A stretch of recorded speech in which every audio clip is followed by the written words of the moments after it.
Let me complete the setup of the pond filter. All right. So in here, we have a 1-inch hose that is 20.7 feet. That's probably something special in meters, but I really don't know. It has a 1-inch inside diameter on it. No magic about this. It does have some hoses and some fittings in here with it, which is nice.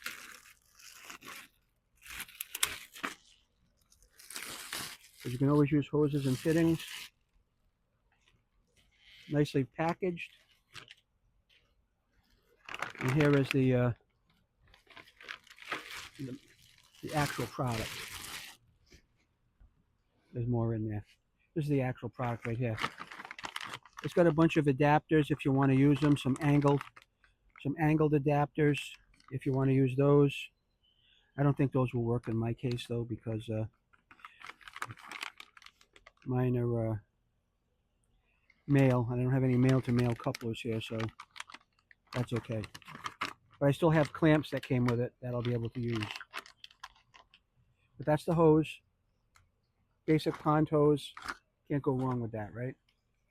So that's going to go over here.